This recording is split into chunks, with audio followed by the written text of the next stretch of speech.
Ladies and gentlemen, good evening and a belated Happy New Year to all of you. Welcome to the Tempe 2022 City Council Candidate Forum. We're delighted to have you tuning in to a special 2-hour debate where you'll get to meet and know the candidates. This forum is jointly sponsored in the public interest and is a community service by the Tempe Chamber of Commerce and the Arizona Republic.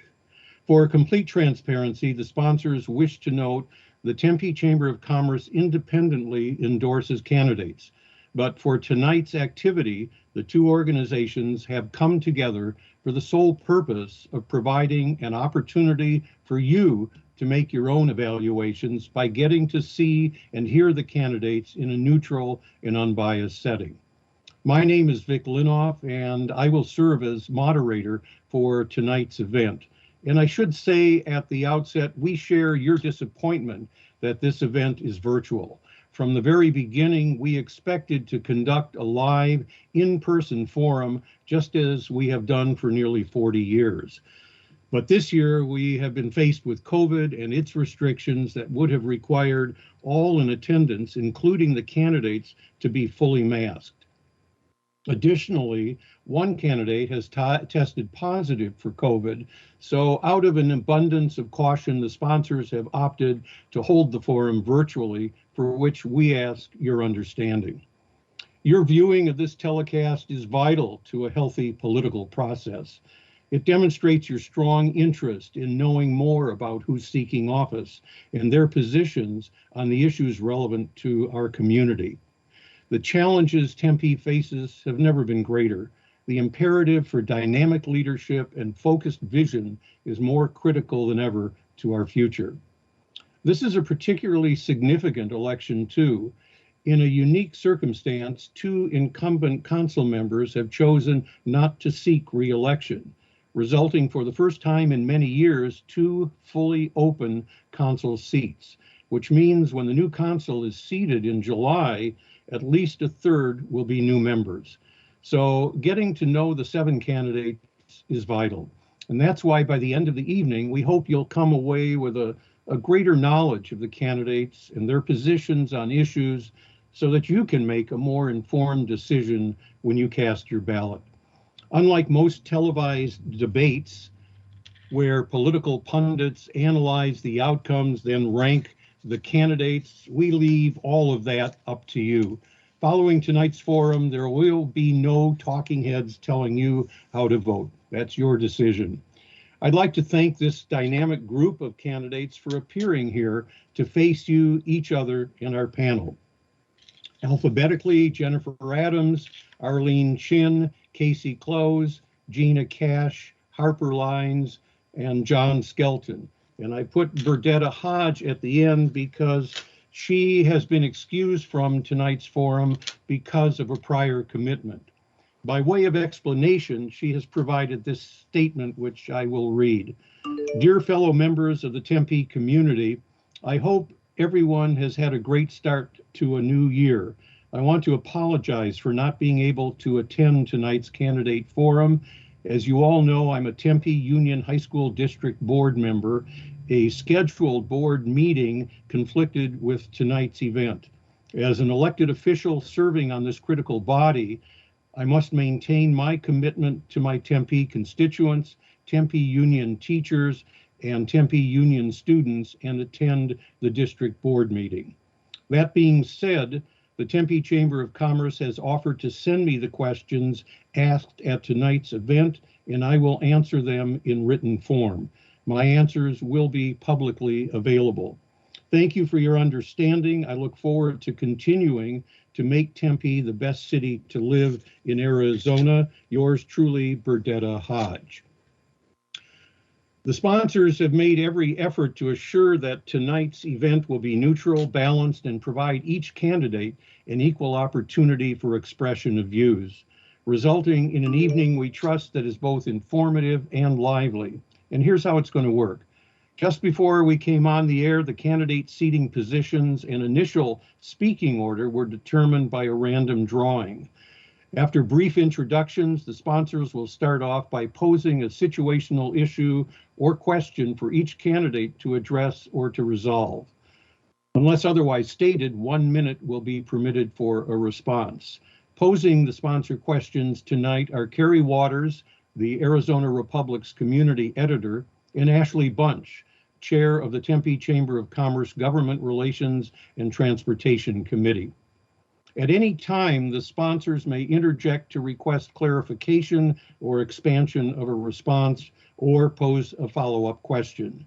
Following the initial sponsor queries, and as time permits, we will strive to accommodate questions from you, our viewers.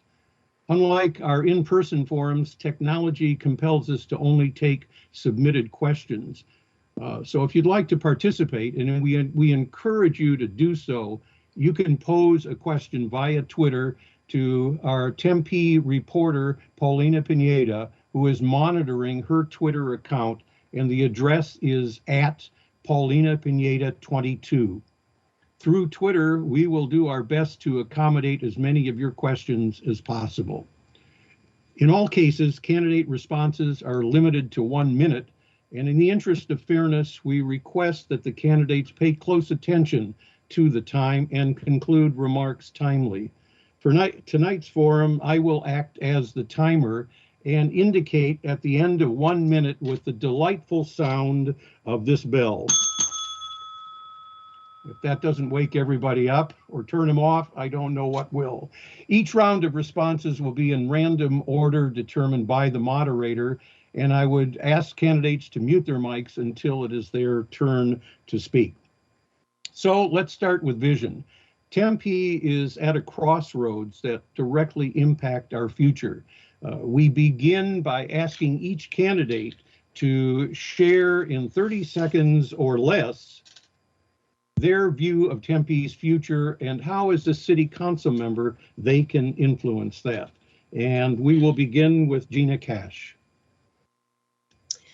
Hello, Tempe. My priorities for Tempe are workforce, affordable housing, removing barriers for small businesses, solutions for problematic rentals, and early literacy program for children.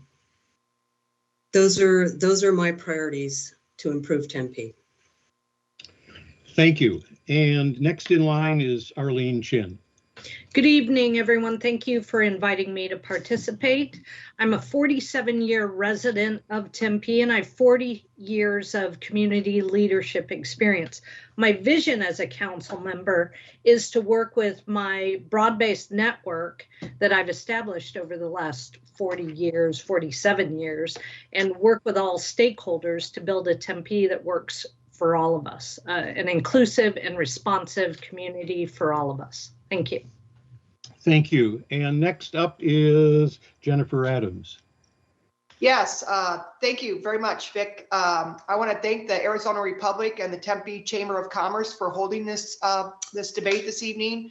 I do have to apologize in advance. I do have active COVID and have some brain fog associated with that. So if I don't make sense, I apologize, but I will try to make sense. So when I was 7 years old, I began delivering Meals on Wheels with my mother, and I learned at a very early age, at 7, that I loved helping people. And I earned my bachelor's in social work degree from the University of Nebraska, my master's in social work from ASU, and I am currently a licensed clinical social worker. I am the only incumbent running for re-election, and I'm very proud that I was elected 4 years ago. That experience gives me a real advantage since I'm already doing the job. And that's time. Thank you. That was only 30. Thank you very much. Next up is John Skelton. Thank you, Vic. Thank you, everyone else. I really believe that I'll be able to bring a different perspective to the city council. I'm the only current candidate and current council member that would have be raising a young son here in Tempe. I'm also the only business owner in Tempe. I just think that my background, spending my whole life in Texas, 4 years in New York, and then being in my current house here in Tempe for 5 years, just provides a different perspective that the city really needs. Thank you. Thank you. And finally, Harper Lines, you're next. Sure, longtime resident, born and raised in South Tempe.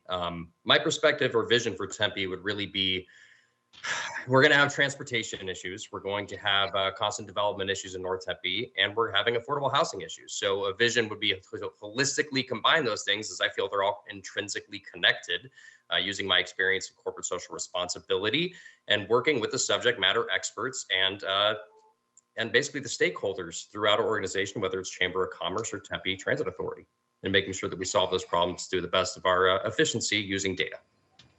Thank you. And finally, for this opening round, Casey Claus. Good evening. Thank you to the Arizona Republic and the Tempe Chamber of Commerce for hosting tonight's discussion. I envision a Tempe where we all can grow and thrive.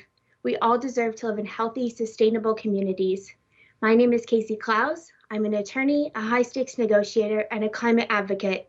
And I'm ready to use the skills I've built in my career and public service to help ensure Tempeans get what they need at City Hall.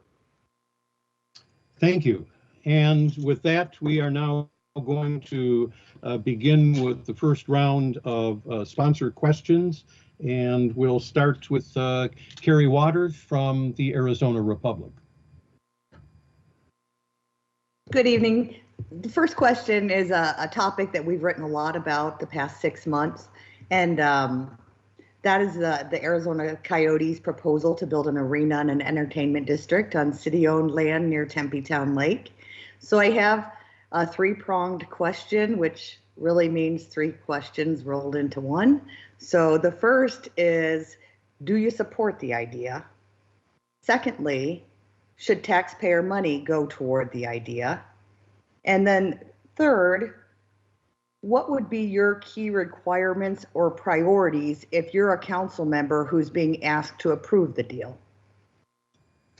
Thank you. And we'll start this round with Mr. Skelton.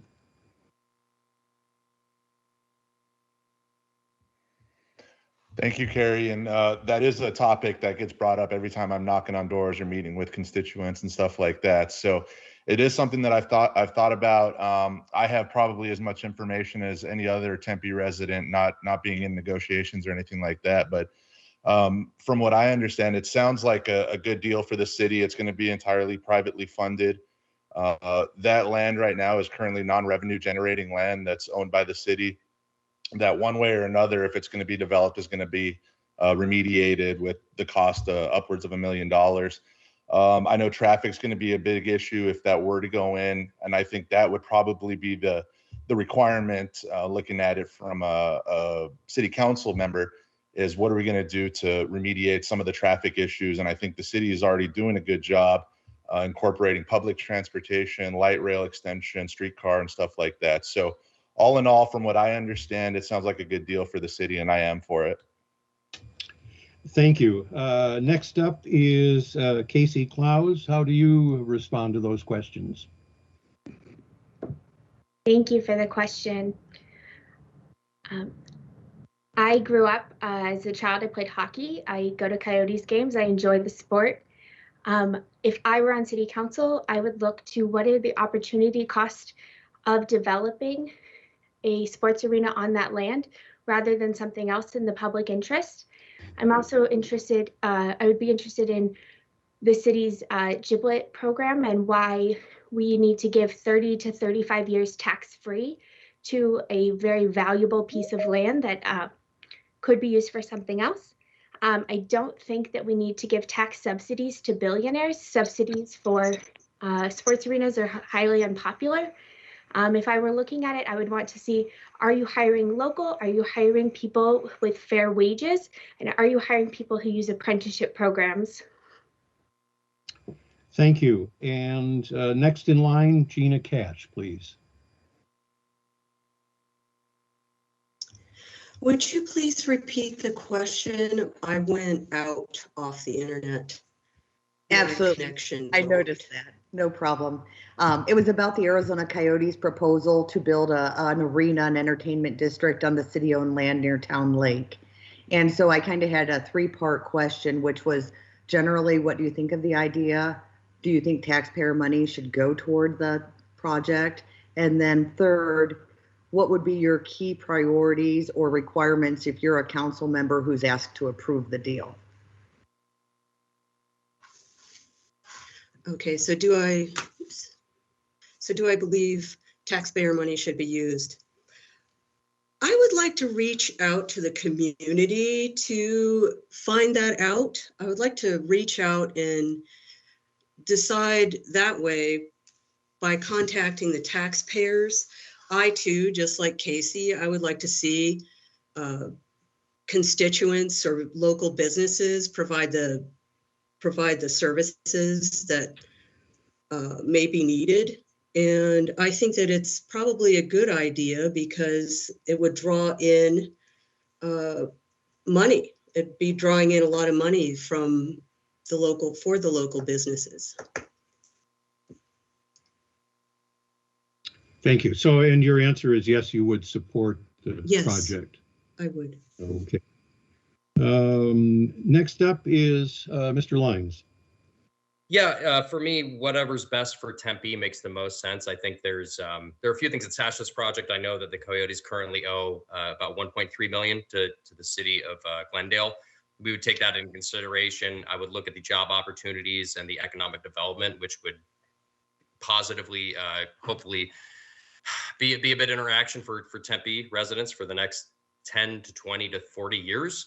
Depending on the success of the stadium. And then additionally, I look at the transportation issues it would cause. I too would want to know, make sure that we're valuing apprenticeships, sure, but that it's actually valuable for residents, that it doesn't create transportation issues and that it creates jobs and that we're not saddled with a big debt because of it. I believe it also will be privately paid for and that there won't be a tax burden on us, but there will be other burdens which we should consider.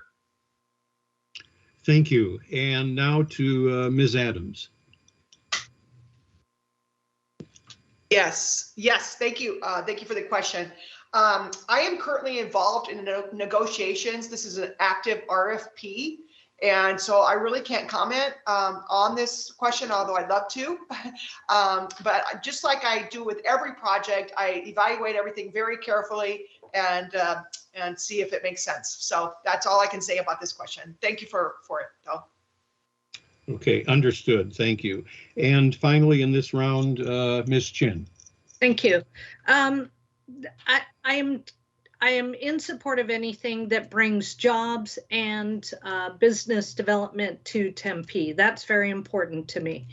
The concerns that I have, and I think that we have many good people in conversation and in negotiation about what would be the infrastructure costs in building a structure like this, because even if as stated, there are no taxpayers' costs and that it would be privately funded, there would be the burden of supporting the infrastructure use in that area and the additional cost of moving the current city operations yard to another location. So I need for any expenditures to meet a public good check mark.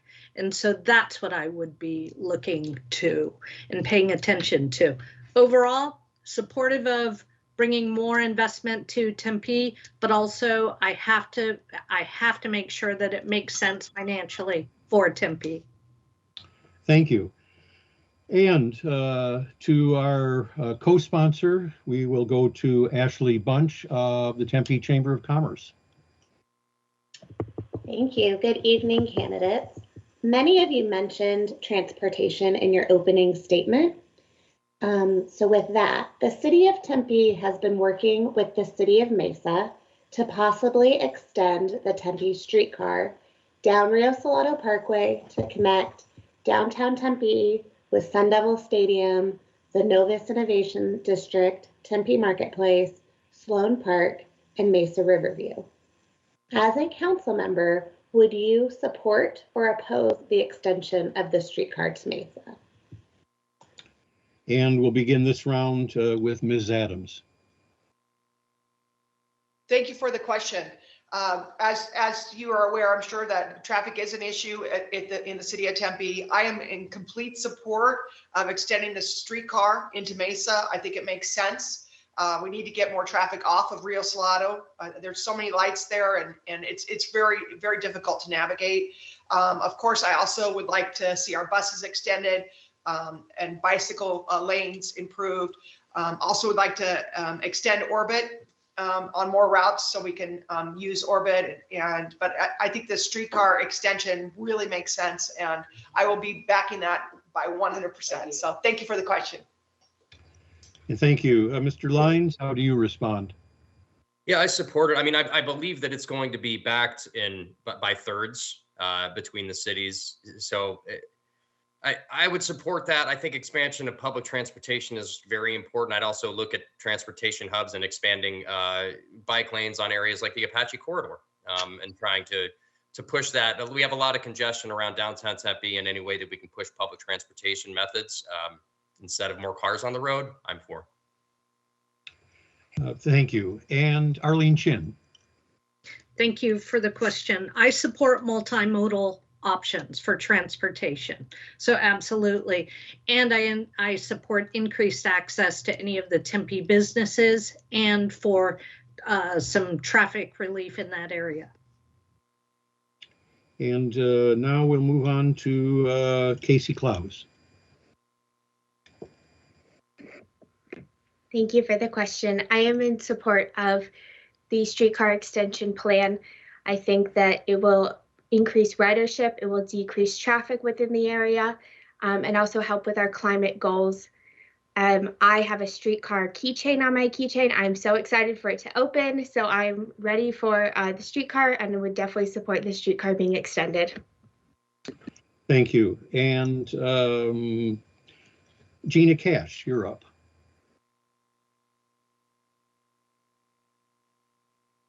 Whoop, got to open your mic. We're not hearing you. Hi, thank you. I support the extension of the streetcar. One of my main concerns would be the timing on the construction. I would like to see any infrastructure dollars available to Tempe to be directed toward expediting the project in order to avoid any traffic delays and for any businesses. It's very difficult for these small businesses when we do construction around their areas. So the only issue I would have in my concern would be how the time frame of getting it done, and maybe some of the infrastructure dollars that are available could be concentrated on that issue. Thank you. Thank you. And finally, Mr. Skelton. Yeah, well, it sounds like we're unanimous. I'm all for the extension going down Rio Salado into Mesa. I think much like the streetcar and the light rail, if we get a lot of federal funds, it just makes a ton of sense to continue that project. Living in South Tempe too, I ride my bike all the time down to downtown or to ASU. If we could see the streetcar extended into South Tempe, I'd be for that as well, as long as financially it makes sense for the city. Okay, thank you very much. And let's go back to Carrie Waters from the Arizona Republic for another sponsor question.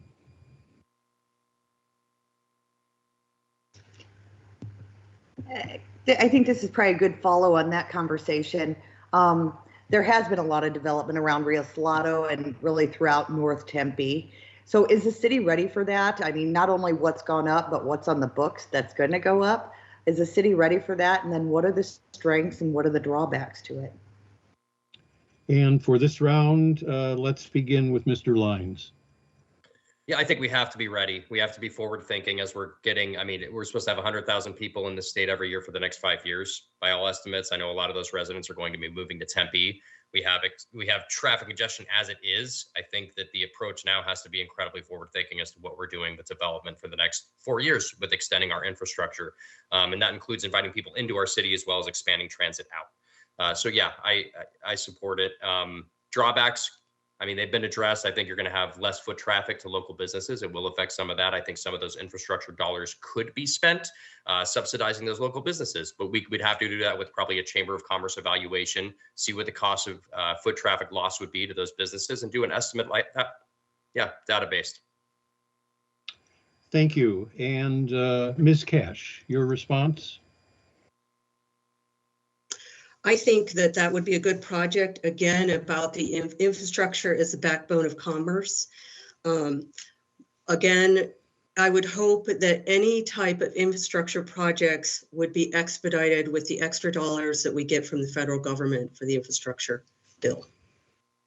Thank you. Thank you. Ms. Claus. Thank you. So I think to prepare for increased residents, we need to build housing. We need additional housing.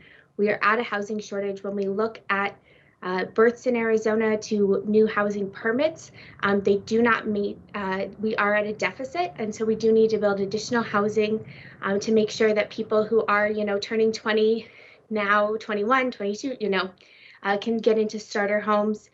We also need to invest in multimodal transit, from expanding the orbit and bus system to having protected bike lanes, trees next to sidewalks to encourage people to shop and walk around downtown Tempe to utilize our local businesses. Thank you. Ms. Chen, your response? Thank you, Vic. Yes, Tempe is ready. Tempe has been a leader in our country on innovative smart city solutions. And so, yes, we're ready to grow, and I invite that growth in helping increase our commerce. And Mr. Skelton. Yeah, it's a bit of a catch-22. We need more housing. There's a housing shortage nationwide, not only locally here in Arizona. So adding more housing units is going to have to come with adding more infrastructure as well. Multimodal transportation, public transportation, all that needs to be planned into the future expansion of the city. I mean, we're a landlocked city. We're not growing horizontally. It's all going to be vertically from now on. And having all those multi-level forms of transportation are very important. Thank you. And we'll conclude this round with Ms. Adams. Thank you for the question. I believe that Tempe is ready. We've been working on this for a long time. Most importantly, though, we need to listen to the neighborhoods and see what they feel, how they feel about the developments that are going around them. Something I'm proud of is we have developed that we have at least three meetings with the neighborhoods before development is approved. And one of the first things I tackled 4 years ago was a standard practice for developers and having a more streamlined process. We do need more housing. That's a crisis, and we are working on that. So we need these developments to house folks. Our city is landlocked, so we have to go up. Those developments create a lot of taxes. It's a big tax base, which keeps the taxes lower for our property taxes throughout the entire city. And we also need to continue to promote sustainable practices with our developments. And I know that Lauren Kuby and myself are working on the sustainability committee, and we're really working on getting more sustainable practice done. And I love trees, so more trees too. Thank you. Thank you. And next up is Ashley Bunch from the Tempe Chamber with a question. Great. We'll continue along the lines of growth and development. Many of you mentioned infrastructure projects, economic development projects, housing projects. Those all require construction jobs. So local unions have been lobbying the Tempe City Council to adopt a prevailing wage ordinance. Since the current construction job market is already paying above union wages, and prevailing wage ordinances only cost taxpayers more money over time without any noticeable improvement in development, would you support or oppose a prevailing wage ordinance if you were elected to serve on the council? And to begin this round, Arlene Chen. Thank you, Vic. Thank you, Ashley, for the question. So the question, let me clarify, you're asking if prevailing wage in government contracts and municipal contracts or overall? Correct, in government and municipal contracts. I know that the federal government does require a prevailing wage situation in their government contracts. I think for the city, that would be something I would consider, but I would really need to know more information about it. Certainly not for the private sector, but for the government. And if it's for the good of the public good and taxpayer money, then we need to look at that. But I would certainly look at that and examine it, because the federal government has it in place for a reason. So I think we need to look at it for the city. And Mr. Skelton, how do you respond to that question? Yeah, I think, Ashley, you answered your own question there. The current wage market already dictates that the prevailing wage is kind of moot. As a business owner, I'm paying some of my caregivers $16, $17 an hour, which is well above federal and state minimum wage. And naturally, I think those wages are going to balance them out. It's a simple supply and demand. And I'm not in favor really of the prevailing wages. I think at the end of the day, it just costs more to taxpayers. Jennifer Adams, your opinion. Yes, thank you. Well, obviously, I believe that workers should have fair wages. I mean, and I fully support our workers in our community.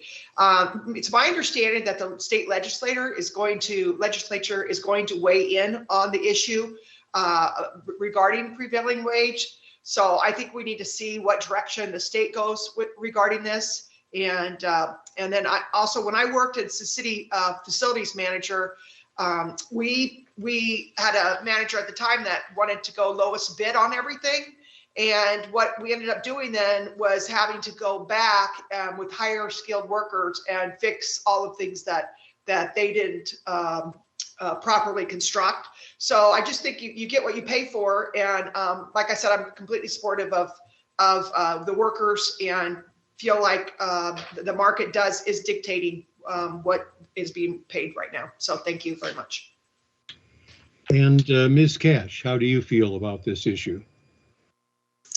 I think that the market is dictating wages, and it's also dictating benefits. Many companies are offering educational benefits to employees where they never have done that before. They're offering sign-on bonuses. So I really believe that the market is dictating wages. But as far as prevailing wages and companies, I don't support prevailing wages. Thank you. And let's go to Ms. Claus. Thank you for the question. I wholeheartedly support a prevailing wage ordinance. Not only would I vote for it, I would bring it forward to council. This is already what the federal government does on projects. This creates better jobs in our community. It also creates more efficient projects. Labor is such a small cost in construction projects. You have better workers doing this, making fewer mistakes, and it ends up costing municipal projects less in the long run because you don't have to fix it, because there aren't as many accidents, because workers are safer. As a city council member, I will be a champion for working people and their families, and that means standing with unions and standing with this prevailing wage ordinance. Thank you. And we'll conclude this round with Mr. Lyons. Yeah, the federal government participates in that specifically because they support unions. I believe in supporting union workers. Prevailing wage, we're talking specifically with city projects and infrastructure with actually hiring union workers to work. And we're talking about pipe smiths, we're talking about, big infrastructure projects. I support that 100%. Whether or not it should be a city council ordinance, I'd have to be convinced of that. I think that would possibly be up to the state legislature before we chime in on it. I would do a little more research and meet with all of the stakeholders before I would bring that forward. But I do support unions. So offhand, yeah, I would support prevailing wage. Thank you. And I know that we've been getting questions to Paulina Pineda at on her Twitter account. And for those of you who have yet to ask a question, the address is at symbol Paulina Pineda 22. And I think we may have that up on our screen. So Paulina, do you want to come in with a question? Hi, this is actually a question that was submitted via email before the forum, but it's a two-part question. Have you accepted campaign contributions from developers or land use attorneys who represent developers? And have you accepted donations from utility companies, PACs, or government affairs representatives from utility companies? Okay, and let's start this round with Ms. Claus. Thank you for this question. This is an easy one for me. No, I have not accepted contributions from developers or land use attorneys. I think that developers have too much say in what development projects and how development projects are approved in our city. Peer-reviewed research shows that when you accept contributions from someone, you feel the need to give them something. And that may not be a vote, but that might be access. And then you might pick up their phone call and listen to what they have to say in the way that you wouldn't a normal resident. I also have not accepted contributions from utilities. I don't believe that fossil fuels should have a say in Tempe's government. I have received over 300 contributions, and I'm proud that none of them are from developers, land use attorneys, or utilities. Thank you. Jennifer Adams, your response? Yes, thank you. I think I turned off my camera. Okay, so yes, I have accepted donations from developers. I have relationships with developers since I'm currently on council. And just like I accept donations from anyone inside the country, I do accept the developers' contributions. And you have to remember that we are have very close relationships with a lot of people that give to our campaigns. And I certainly, ethically, I do not favor one developer over another. That is absolutely not how it works. And everyone gets a fair shake, no matter what position they're coming from with me. So thank you so much for the question. And utilities was the other half of that question. Oh, yes. I have accepted a small donation from SRP, and that's the only utilities I've accepted any donations from. Thank you. Thank you. Mr. Lyons, how do you respond to this question? Sure, easy. I haven't accepted any money from any PACs. The only individual contributions I've had from land developers are none with any active projects in Tempe. And those are just personal friends, so easy. And Mr. Skelton? Yeah, I have accepted money from developers. I don't think off the top of my head any land use lawyers, nor any PAC money or from utilities or anything like that. Not that I'm opposed to it. I don't think the $540 limit and the smaller limit for the PAC is really going to turn the tide on anyone's opinion when it comes to multi-million-dollar development in the city. So at this point, that's I guess the answer to the best of my knowledge.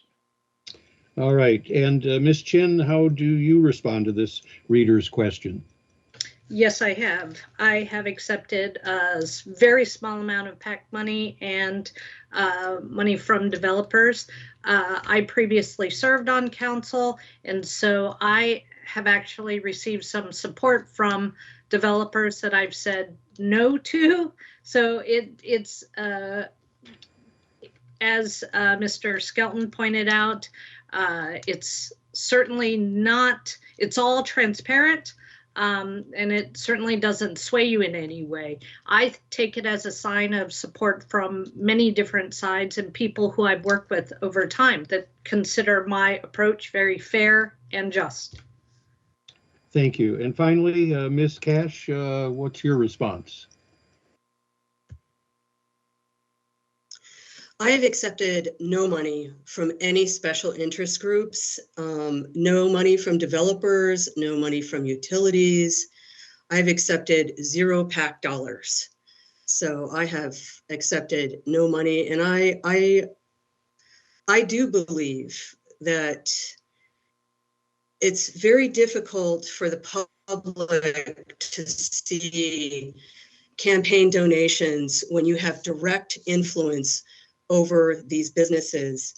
And I think it's very different than an elected that's sitting at the legislature, because these are specific groups that are providing these services in Tempe. And so I have no donations from any of those folks. Thank you. Paulina, have you got another reader or viewer question? I do. This question, we received many questions about affordable housing. This question specifically is from resident David Sokolowski, who says rental prices are increasing and our community needs affordable and stable housing. What policies will you support to make sure Tempe will be an affordable, inclusive, and diverse community? And we'll let Jennifer Adams tackle this first. Yes, thank you. So I am very proud of our efforts to resolve the homeless issues in Tempe. I'm a strong supporter of our mayor's Hometown for All. And just to get back to the developers on that, they have donated over $7 million to our Hometown for All initiative. So I'm super proud about that. And we've added 2 hotels for transitional living and recently, and we spent $500,000 last year in helping the homeless in downtown. In fact, we have all of those people housed now, and it was by 6th and Mill area. There was a lot of homeless in the 6th Street Park, and all those people now have places to live. So super proud of that. We spent $1.4 million to hire more staff. And we are also partnering with ASU. They hired 2 staff to help with our homeless outreach efforts and get out there and meet those people. We have divided up the homeless. I think I heard a bell. Yep. Okay, I have lots to say, but anyway, we got the Food City too. So thank you. And we understand and appreciate that a minute is not a long time to respond to all of these rather involved questions, but we appreciate your doing it as best as possible. Sure. Let's go to Harper Lines. Sure, we're talking about affordable housing initiatives, right?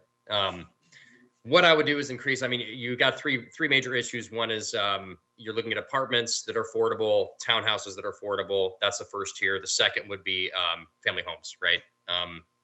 The way that you would increase that is by working honestly with developers, working with the city-owned land that we have and trying to make sure that with developers, we have, 5 to 10% of that chipped away, set aside for not just affordable housing, but for under the median income housing.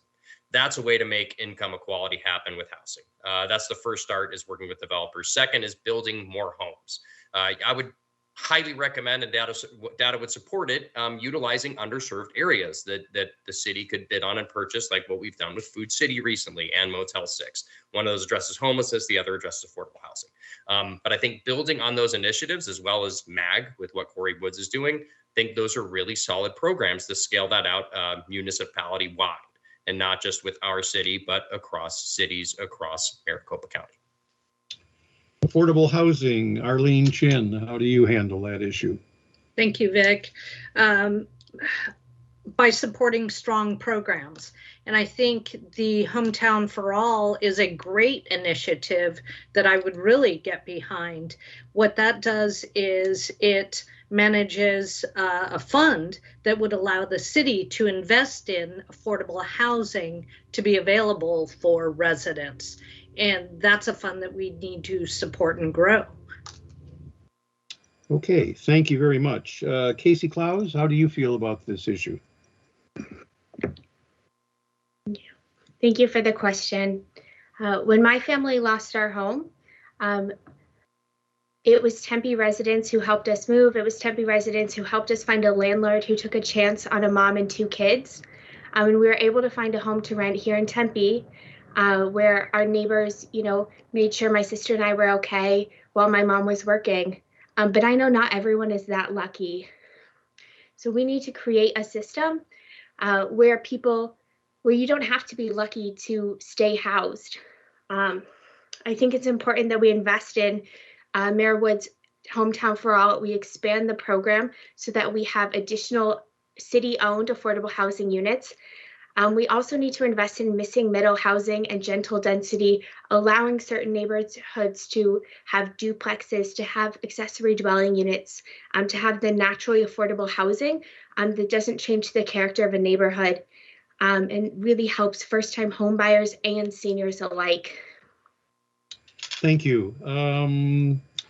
Gina Cash, how do you feel about this? Thank you. I think affordable housing is very important here in Tempe, considering that the median house costs, $500,000 here in Tempe. The Home for All initiative, I like the Home for All initiative because it has a dedicated funding source of 15% of certain permitting fees. The goal of that program is 11,000 affordable units by 2040. So I support that. I'd like to see, I would like to see Tempe purchase maybe some more hotels for affordable housing. I think that our particular mayor has really done a great job with Jennifer's point, trying to house the homeless because of the laws that are in place regarding urban camping. So as far as families and workforce housing, affordable housing, I completely support that. And finally, Mr. Skelton, how do you address the affordable housing issue? Yeah, affordable housing and housing in general is a nationwide issue. It's not just localized to Tempe, and it's something that I think the city has done a good job so far in putting their money where their mouth is and purchasing the hotels and dedicating funds towards affordable housing and workforce housing. I think where the city can improve is partnering better with developers and developing more affordable housing. I also think the city can do a better job of partnering with the nonprofit organizations in this world. I'm on the board of TCAA, and we do a lot with community housing, with our congregate I Help shelter, and stuff like that. And I think if the city can partner better with those nonprofit entities, we can be better placed for Tempe's long-term housing solutions. Thank you. And before we go back to some of the viewer and reader questions, let's take one from our sponsor, the Tempe Chamber of Commerce.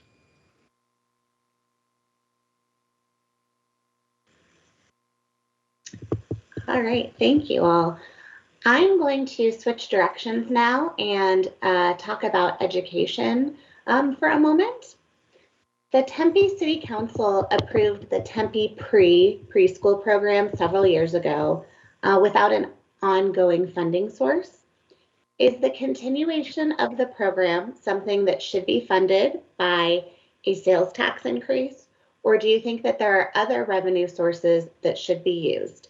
If you think other revenue sources should be used, what are those sources? Okay, Gina Cash, we'll start this round with you.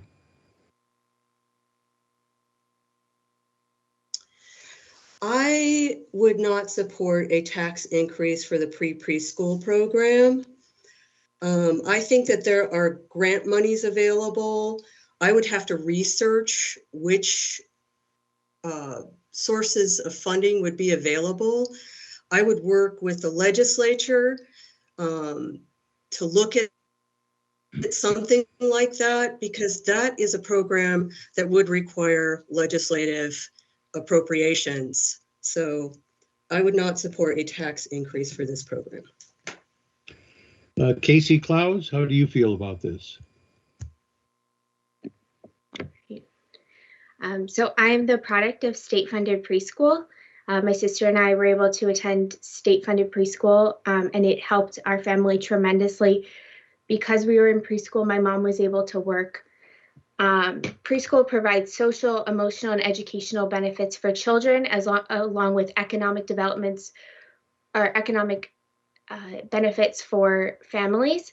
Preschool is shown to lift people out of poverty. I think Tempe Pre is a fantastic program. It allows 3- and 4-year-olds from low-income families to go to preschool for free or reduced tuition, and for other residents to send their children to preschool for less than market rate.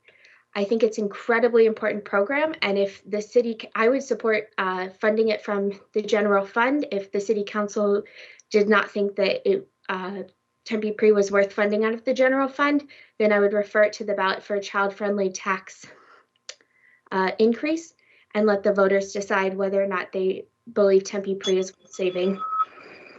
Thank you. Preschool, Mr. Skelton. Yeah, I'm probably the unique one on here, where my son actually attended Tempe Pre. So he went to Carril de los Niños, and he, this was 4 years ago he attended. But looking at it in my role now, I completely agree with Casey where it's something that benefits only the community, but I don't think that it's something that should be funded with taxpayer dollars. Ultimately, I would like to keep Tempe Pre, but I think it would have to be a product of either federal funding or state funding. Harper Lines, how do you feel about this issue? I 100% support universal pre-K. I think this is an opportunity to look at the investments that we're making in our city and what populations we're trying to support. Supporting vulnerable populations supports the community at large. And I think we could look at investments in, like we mentioned earlier, Coyote Stadium. Perhaps we could build that into the negotiation of the RFQ and make sure that certain funds are built into that. I think shared partnerships with developers and with the land that the city owns, helping to fund our citizens that need protection and need an education. I think it's the right thing to do, and I support it 100%. Thank you. Preschool, Jennifer Adams. Yes, thank you for the question. So I've had the pleasure of being able to attend our preschool and see those little ones running around, and they are learning. When I've talked to the teachers, they are learning how to stand in line, how to, read a little bit, and they're really going into kindergarten much more prepared for learning and ahead of the curve. So I'm a huge supporter. It also allows women to go back to work. It's good for our economy. I do have a problem with the city having to pay for it, all of it. I think that the state and the federal government need to step up and help us pay for preschool because education is good for everyone, but I don't think that the city should be having to carry all of the weight for paying for preschool. So, but I am a fan of the preschool program. And it just helps everyone. Thank you. Thank you for all your views on that particular issue. I know, as I said, we've got questions from readers and from viewers. So, Paulina, what do you have in your mailbox? Resident Mary Jane Bricka said everything she needs to know about any candidate is encapsulated in these 3 questions. Were the 2020 elections fair and free of extensive fraud? Was Joe Biden elected freely, openly, and fairly? And do you support former President Trump's assertion that the election was full of fraud and the election was stolen from him? She said while she understands that city elections are nonpartisan, how you tackle issues and pay for items isn't. Interesting question, and it certainly is out of the realm of what a city council does, but maybe each of you can just give a very brief answer so we can get back to city issues. Harper Lines, your response. Yeah, it's an easy one. Former President Trump was defeated by the same electoral college spread in which he defeated Hillary Clinton. So that's an easy. It was a fair and free election, the most transparent in history, I suppose, if you look at the data. The cyber ninjas, the audit in Arizona, I think everything that we've seen, the actual substantiated data supports that. So yes, Joe Biden was the elected president of the United States and the current president. Arlene Chen. Also an easy question. Joe Biden and Kamala Harris were elected honestly and freely. And thank you for that. Casey Claus. Yes, that's an easy one. Despite massive voter, restrictions on voting, Joe Biden and Kamala Harris were elected through the Electoral College. I think our voting rights are under attack, though, and that it's time to reform the filibuster and protect voting rights so that we continue to have free and fair elections in our country. Gina Cash, how do you feel? I believe the legislature had changed the early voting, the PEVL, and I can tell you just looking at the records from Maricopa County, one of my neighbors has been deceased for 4 years and he's still on there. He's still on that list. So do I believe that Joe Biden and Kamala Harris won the election? I do, and it is through the Electoral College. As far as decertifying the election, that is something that is dictated in statutory law. And we have exactly, I believe, 5 days to decertify an election. And we could tell from the audit that it's obviously going to take a lot more than 5 days if we really want to look at any type of issues regarding voting. Thank you. Thank you. Mr. Skelton, your opinion. Yes, Biden won, Trump lost. It was free and clear elections. That's all I have to say on that. Okay. And Jennifer Adams. Yes, yes, Biden and Harris are president, vice president of this country. And so I know there was 3 questions. So mine is yes, yes, and no. So those are my answers. I feel like it was a very fair election, the most transparent in our country's history. So, and I support the president of the United States. All right. Since we've got that out of the way, maybe we have a more city-centric question, Paulina. Sure. This one is from Brandon Muncie. There are few options for internet providers in Tempe and across the valley. Networks are outdated and overpriced, and as we found during COVID-19, the internet is integral in our daily lives. Do any of the candidates support building a municipal broadband network that could be built and operated by the city? And if a candidate is against a municipal broadband network, do you have any plans to increase internet provider competition in Tempe? Interesting question. Let's start with John Skelton. Yeah, so I do not support city-owned broadband service. And to the second part of that question, I would not even know where to start in encouraging competition in the market. That would be for someone smarter than me. But I do not believe that broadband is something that the city should undertake. And I think it should be the open market deciding that. And you're right, there's not a lot of options, but I wouldn't know how to go about fixing that. Casey Claus, how do you feel? Thank you.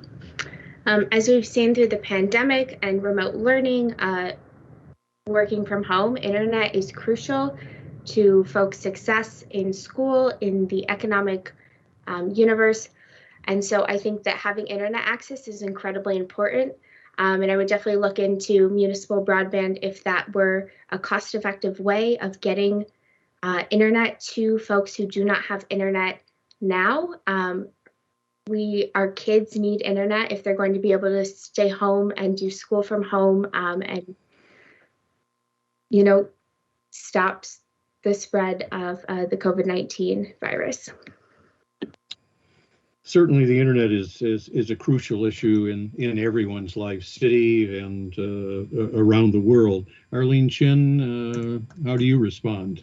Thank you for the question. I would want more information. I would need to know within our 40 square miles of Tempe, where are we lacking the broadband access? What are the cost benefit analyses of such action? What would it take? I would hesitate to invest in that structure when the private sector has things in place that what can we do in terms of partnerships to expand access for people? Jennifer Adams, your thoughts on this? Yes, thank you for the question. So I would have to look at the costs and do a cost analysis, but I am very supportive of extending our internet. I think, our kids need it to have a fair playing field with education, and also our adults need it for their jobs. And it's very expensive now. And I think that we could look at a partnership with some different cable companies and see if we could work something out to improve our internet in the city of Tempe. Harper Lines, what do you have to say about the internet? Excellent question. I've spoken with Brandon multiple times. He's been very active in the community and the campaign trail. So thank you for the question, Brandon. This is a tough one because infrastructure wise, it's going to be incredibly expensive. The best use case would be, I believe, going through the water lines. That's kind of the smartest way to expand access on lines that are already functioning.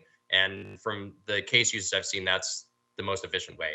So the expense of that on top of housing our own, it's tough. I understand the passion behind it. And yes, to Casey's point as well, like the internet is going to be an integral part and eventually, I believe, a human right in our, and not only our state, but in the federal government. That being said, also private providers are working hard. It's going to be, I would love to, but I think I would have to see the numbers on the expense that that's going to cost and what we would have to do to maintain that consistently and the actual end benefit to all residents. Because if that's something we're going to have to house infrastructure wise and keep in continuum, I'd have to see the numbers. I love the passion and the idea. And Gina Cash, you get the last shot at this question.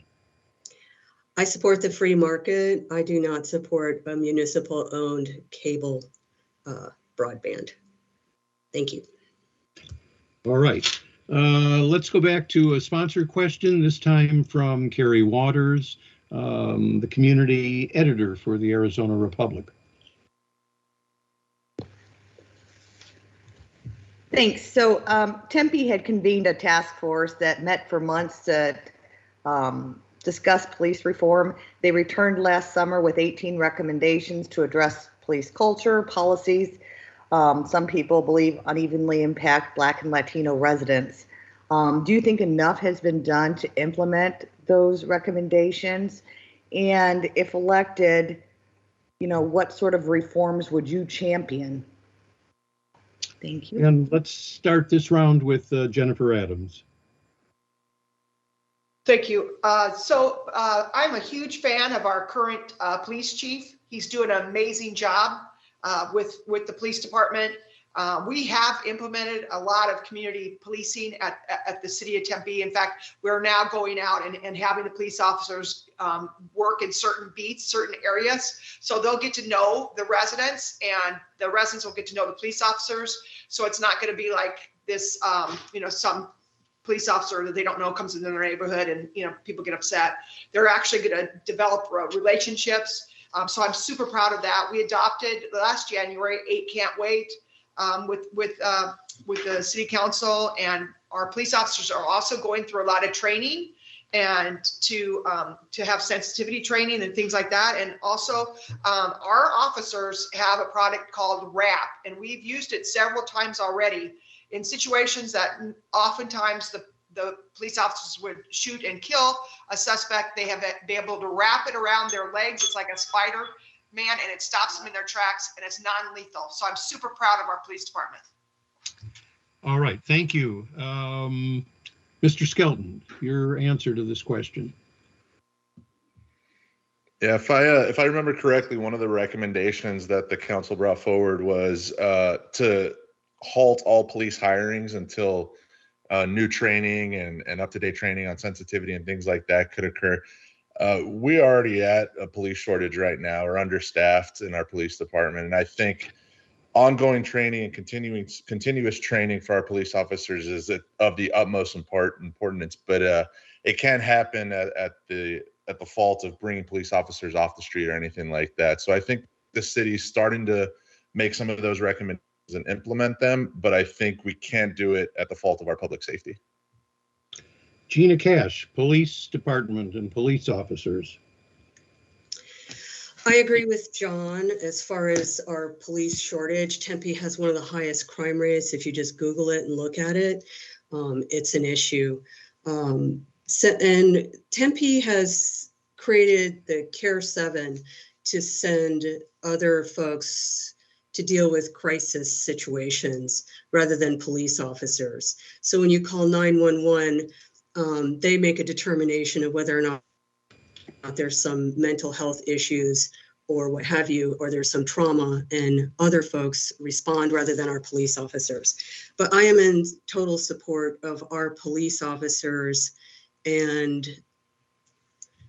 as far as the excessive use of force, I think that is something that should be addressed. Thank you. Arlene Chen, how do you feel about this?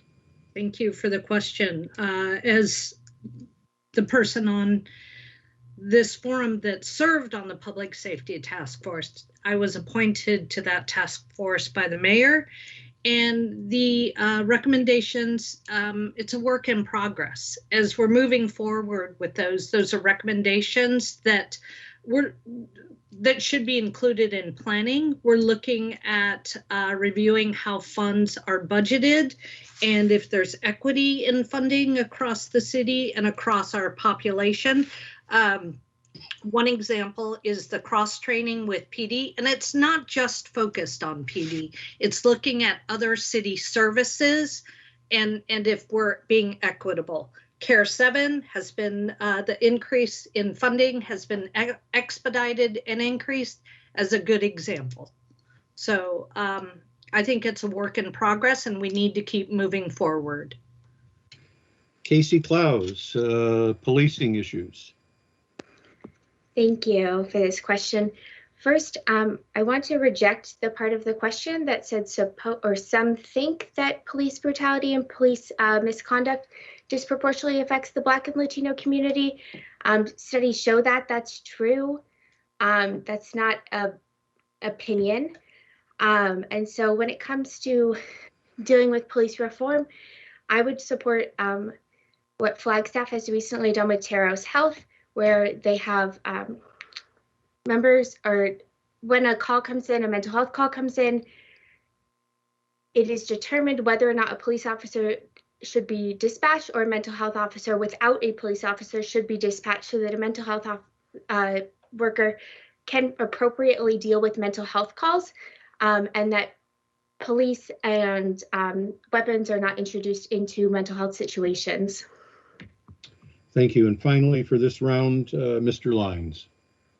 Yeah, I think the main issue with any police forces when we're talking about reformation would be de-escalation training and continuation and expansion of social services to answer specific calls that are mental health and basis, right? What we're having in our specific Tempe cases, our police officers, our service members are usually inundated with repeat offenders, and that has to do with mental illness and homelessness population.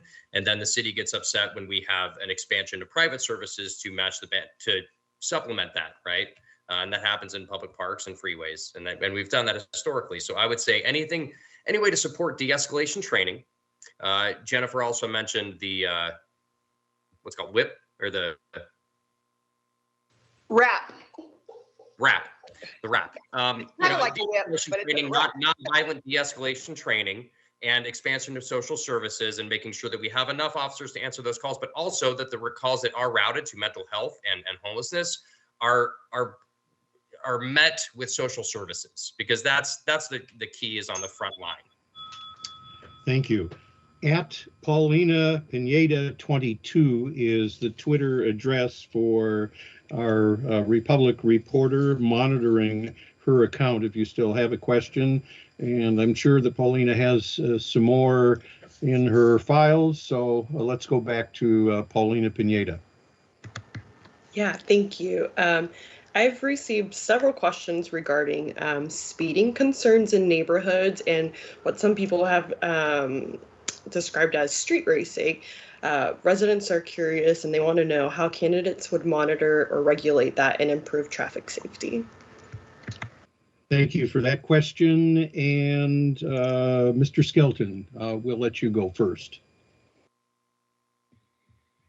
Yeah, that's definitely an issue on my mind when my son's playing at the park or out front or something like that with speeders coming down the street. But there's obviously some traffic mediations that can take place that can slow down some of that. But I think if we look at policing as a whole, every time our police officers are responding to a nonviolent crime or responding towards homelessness or disruption like that, trespassing, it's taking them off the streets when it comes to dealing with street racers or dealing with their normal beat or patrols or stuff like that. So I think if we dedicate the resources to our police officers in handling some of these speeding issues, especially the hot spots in our city, it would be a great way to mitigate some of those street racers and some of those speeding offenders.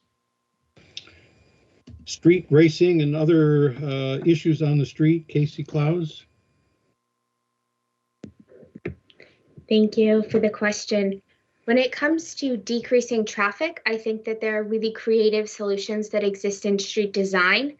One of these is using various medians to slow down traffic, traffic slowing. So You can have a median that also doubles as green stormwater infrastructure and prevents areas of North Tempe that currently flood from flooding by diverting water into the median. It can also be used to create a protected bike lane. So I think there are solutions that the city can do that solve many of our problems in just one take. Gina Cash, how do you feel about this? While I was out canvassing, I saw a lot of folks just racing through neighborhoods.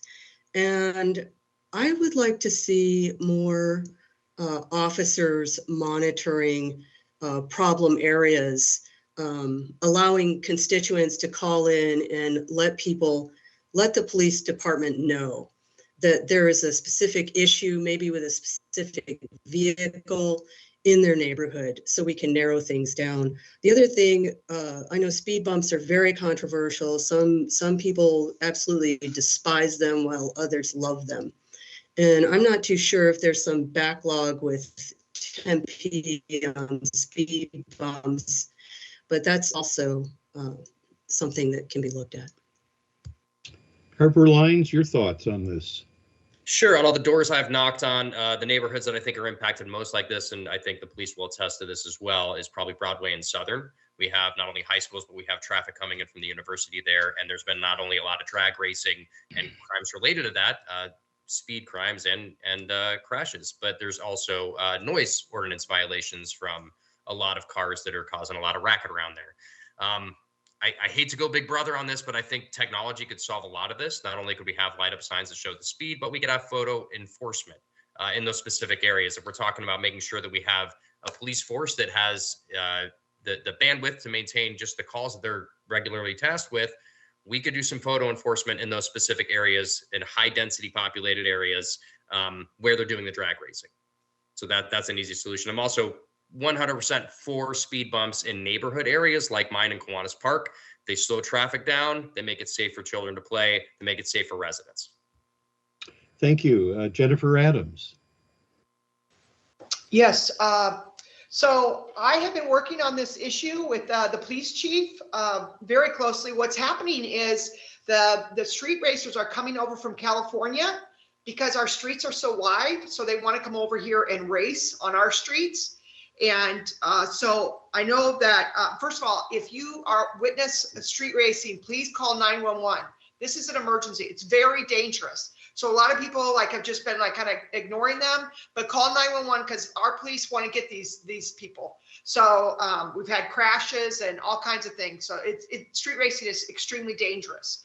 Also, I was made aware several months ago that there were 17 frozen police positions at the city of Tempe. And to say the least, I wasn't happy about it. And we have all those police positions restored now. And so we need to get more police out there, more motors out there. We are short on police officers, but we need to get the motor officers out there and arrest these people before they hurt people. So that is what's happening up with the street racing. And so please call 911 and we got to get these bad guys. So thank you very much. And the last one to get some thoughts on this subject is Arlene Chen. Thank you, Vic. Let me make the distinction between speeding, unintentional speeding. I think education is the key there. I'm more of a carrot than a stick person. So often if someone's speeding and inadvertently speeding, I think visible signage that shows their speed and the posted speed limit. Now, street racing, I have no tolerance for. I think that endangers our community, and I would say enforcement is the key for that, and with a punishment that is very expensive to those that are caught doing that. Thank you. I think it's time to go back to our sponsors for a question, and I believe that Ashley Bunch has one from the Tempe Chamber of Commerce. Yes, thank you, Vic. Okay, the Tempe Union High School District Governing Board voted last year to phase out school resource officers, or SROs. In your opinion, what does their decision say about the Tempe Police Department And do you agree with the governing board's decision? Okay, Jennifer Adams, you get the first shot at this. Thank you. Well, I am in favor of the SROs in the schools. I know for a fact from several parents that the school resource officers saved several children from committing suicide. They're out there, they're in the classrooms, they're teaching, they're developing relationships with the students. They're really helping the students. And I think students should be a priority. And the SROs have done an amazing job with making that happen. And so I'm just a huge supporter of the SROs and want them to stay in the school. It also is a great connection. They have a positive experience with police officers and get to know them as people and develop that rapport, which is so valuable. And there's also early intervention takes place as a result of the kids being able to have those relationships with the police officers and telling them what's going on so they can prevent, obviously, shootings in schools is really a problem. There goes the bell. And I think this resource officers can prevent a lot of school shootings. Thank you. Okay, SROs, Harper Lines, you're up. Yeah, I see both sides of the arguments on this, right? I don't think children want to feel like they're in an environment where they're being overly policed, especially in public institutions. But I also want to make sure that children are protected, not only from themselves, but from others that are there to do harm. So I think in general, I think it's an understandable preventive measure. And I think it does help our communities build relationships with law enforcement, which are not adversarial. And I think that's important to the community. So whether it's up to the school board or not, or whether Tempe Council would have any say in that decision, but I think the questioner was just asking our opinion on it. Again, City Council wouldn't really have any say in that. That's up to the board. But I understand both sides of the argument, but I think the children should be safe. School resource officers, Arlene Chen, your thoughts. Thank you, Vic. I only know what I've read in the paper about the decision. I understand that this is a very complicated decision about resource officers in the schools. My understanding is some of the teachers and the principals at each of the schools and their input may not have been weighed in the decision making. So I think the key there in terms of leadership is how you approach a decision. You don't always agree or disagree with people, but how you approach a decision as a leader is very important. So I know it's complicated. That was a school board decision and absolutely not a reflection of the Tempe PD. Thank you. Casey Claus, how do you view this issue? Thank you. I think it's important that in our community, we look at what resources and what offices are disproportionately harming communities of color, disproportionately, causing harm to children because of their race. And so if the school board, I believe the school board replaced SROs with Care 7 mental health professionals, seeing that mental health professionals were better able to meet the needs of the students without causing that harm. Gina Cash, what's your opinion? I support SROs. If there were an active shooter on the campus and my child was there, I would want someone that was fully trained and could handle the situation in a calm manner to report to the police department or maybe even this DPS that there is an issue. So I do support SROs. And John Skelton, you get the last word on this subject. Yeah, I support SROs in our schools as well. Having a 7-year-old son in 2nd grade, the SRO is really the first interaction for a lot of people when it comes to law enforcement. I think it's an opportunity for local police to be able to interact in a positive way with students at the schools. And I think even the school board and the Tempe community has acknowledged that might not have been the right decision as they're reviewing that decision and seeing if they're going to go ahead and change that and revert back to putting SROs back into the schools. Vic, if I may, I would just like to follow up with each of the candidates Arlene did answer this, but I'd like to hear from the other candidates. Do you think that this is a reflection on the Tempe Police Department, this decision? And let's go back in that same order. Jennifer Adams? Yeah, no, I do not believe that this is any reflection on the Tempe Police Department. We have an incredible police department, and I'm a huge supporter of our public safety, and I do not feel at all that it was a reflection on Tempe PD. Thank you. Harper Lines?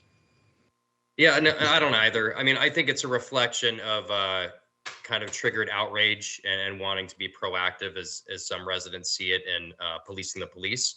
And I think SROs do serve a pretty vital function, and not only community building and building relationships with people who want to form the first opinion of officers, right? So yeah, no, I don't think it's a reflection of Tempe Police. I think it's a reactive measure. Arlene Chen, your thoughts? I think I already gave my answer. It was not a reflection of Tempe PD at all. Okay, thank you for that. Casey Claus? I believe this is a reflection of the role of police and whether police have a role in schools. Gina Cash? I don't think it's a reflection on our police officers at all. Thank you. And Mr. Skelton? Yeah, nor do I. I don't think it's a reflection on the Tempe police. You'd have to ask the people that made that vote and what they were voting on, I guess. All right, thank you very much for those responses. Let's go back to some reader-viewer questions. Paulina, are you there? I am. This next question is about Double Butte Cemetery, specifically the Historic Pioneer section. The reader wanted to know whether the council or the candidates, if elected, if they would support the rehabilitation of that section. They said a donor has contributed funds for a needs assessment. The mayor and council should be the leaders in turning this amazing cemetery into a point of pride for our city. Double Butte Cemetery, Harper Lines. Yeah, and we're talking, yeah, that's an interesting question. I think that ties in with the street renaming as well. Yeah, I think we should. I think we should advise or take into advisement and consideration any historical admiration or sites which we have given to community leaders previous who have shown through historical context to terrorize their neighborhoods. Yeah. And Gina Cash, how do you feel about our Pioneer Cemetery? The legislature provided $5 million to the Heritage Fund for any type of restoration project like this, and I would support it. Thank you. Casey Claus. I am not familiar with the area of the cemetery being discussed. All righty, thank you for that. Arlene Chen. Thanks for the question. And let me clarify, the question was, how do I feel about restoring and maintaining the Double Butte Cemetery? Is that correct? Correct. Would you support rehabilitation? I do. When I was actively in my Tempe leadership class 22, one of our projects was to restore and plant trees in the area. So absolutely, it's a historical site in Tempe. Thank you. Mr. Skelton. Yeah, I'm not familiar with it like Casey. I know the cemetery. I'm not familiar with what needs to be done or rejuvenate or anything like that. I think if it's to Gina's point, if there's tax, if there's state funds available for that, then it probably makes sense, but I just don't know enough about it. Okay, thank you. Jennifer Adams. Yes, so I had the pleasure of attending the ceremony for touring the cemetery recently with the Historical Society. And it is an incredible cemetery. We have many famous, our founders are buried there, and we've got senators buried there, and like 5 mayors. And I mean, it is an incredible history lesson to walk through that cemetery. And I would encourage people to do so. And I am very supportive of getting it updated and fixed up. So I know that we have a lot of problems. We've had a lot of problems with flooding and things in the cemetery.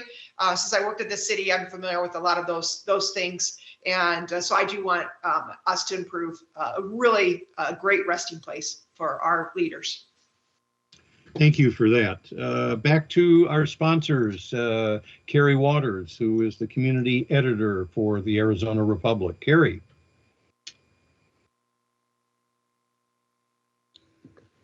Sorry for the delay. Just to maybe stick on that historic preservation topic, you know, from time to time, we've heard residents complain that the city sometimes seems to prioritize developments over neighborhood needs and historic preservation. Do you agree with that concern? And how would you balance growth with the existing neighborhood needs and historic preservation? Arlene Chen, do you want to take the first shot at this? I would be happy to, Vic. And it's not lost on me in your involvement in Tempe history and restoration and preservation. Short answer is yes. I'm in favor of historic preservation. I think that we can find a balance and incorporate that in our growth. Preservation shouldn't stop growth, but it should be taken into account as we grow. Thank you. Mr. Skelton, your thoughts on this? Yeah, one of my goals coming into to city council would be to just get all the details, get all the facts, and you know, every project's different, every neighborhood's different. So bringing all these stakeholders to the table, whether it's a development and bringing the neighborhood groups together, any stakeholders in any project, I think as long as all those voices are heard and brought to the table, I'm just going to weigh each individual issue as it comes.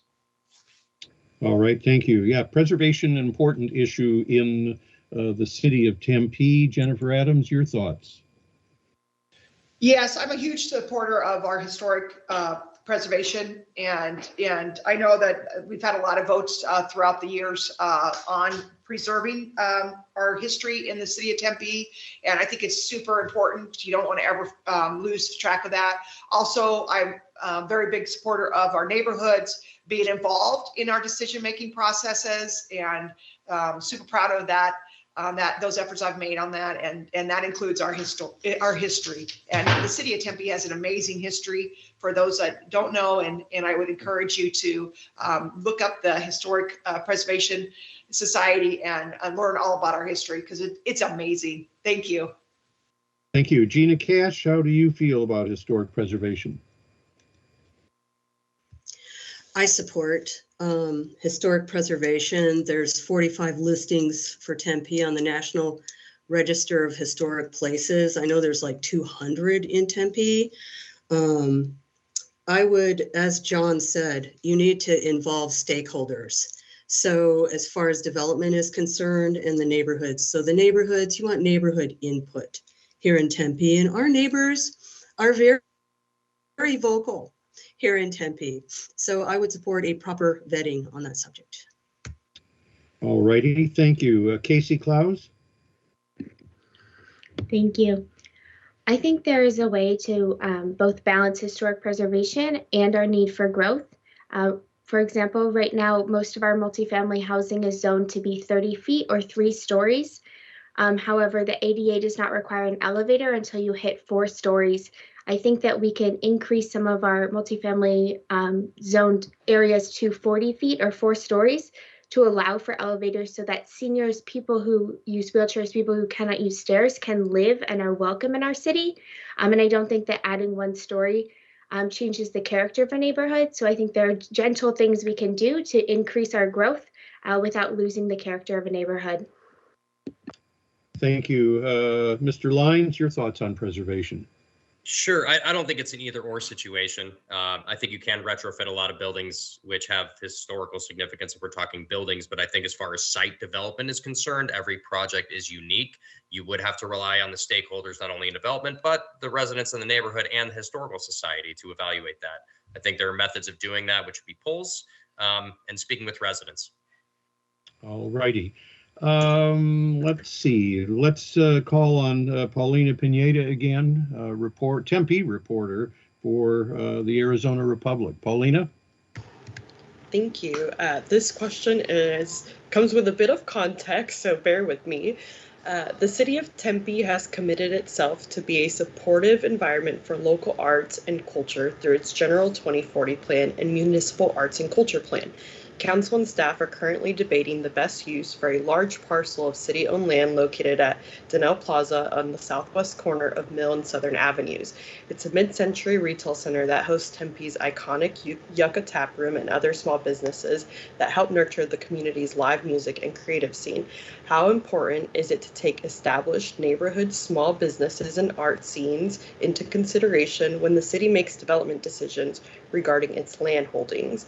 And what do you think are the most important points of action when addressing such situations within the community? Everybody got that? Okay. Let's start with Casey Claus. Great, thank you. I think it is important to take into consideration the current neighborhood and the neighborhood's needs and the history of the neighborhood when making land use decisions. Jennifer Adams? Yes, I am a huge supporter of listening to the neighborhoods and what they would like with that area.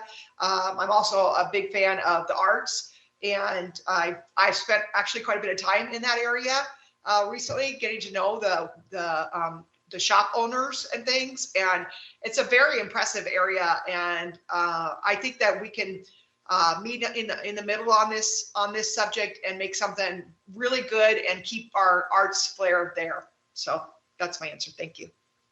And Harper Lyons, how do you feel about this?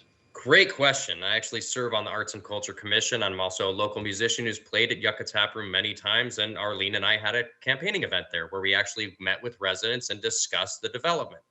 So I have a lot of opinions on it. I think everyone that I've spoken with, residents and Rodney Hugh, the owner of Yucca Tap Room, who owns a pretty big parcel of that, have decided that anything that can include and keep the arts alive there, as well as using the retail space that the city owns, perhaps doing some work, loft retail space that the city owns, and making it a plan that benefits the whole community. We could have some affordable housing, work lofts, artist spaces that are retail and keep the soul of that area intact. So I'm 150% behind any development, which includes all that. Very good. Thank you. John Skelton? Yeah, so I'm a huge proponent of personal property rights and the fact that, you know, the owners are private, a lot of those buildings are privately held. I think it's going to take the impact of the community and understanding the special needs and what that community wants out of that corner, that specific corner. And then it's working with the city. It's bringing all the stakeholders to the table. What's best for the arts community? What's best for long-term development for that corner? What's best really as a whole for that community? And if you're a private property owner in that area, you probably don't want it to change if you're happy with how it is. Arlene Chen. Thanks for the question. Donnell Plaza is an important place in the history of Tempe. I perhaps will date myself by saying that I used to go see a local band called the Jetsons at a place called Merlin's, tucked back in the corner of Donnell Plaza. Donnell Plaza is unique because it's been a center of art and music for Tempe, and I think any new development could and should incorporate those elements, as well as our aspirational elements of mixed use lots as well. Thank you. We'll conclude this round with Gina Cash. I too would reach out to the business owners and the neighborhoods and make sure that everybody's on board. I would like to see a proper public vetting of something like that and make sure everybody's okay in that neighborhood before moving forward with any type of development. But I totally support the arts here in Tempe. I think the arts here in Tempe are like none other in Arizona. Thank you. Let us divert again and go back to one of our sponsors, the Tempe Chamber of Commerce, and Ashley Bunch. Great, thank you. I'm going to go back and talk about transportation. Tempe has been a standard bearer when it comes to transportation in the Valley. Currently, the city is working on developing and crafting a transportation demand management policy and a transportation management association. What are your thoughts on these subjects?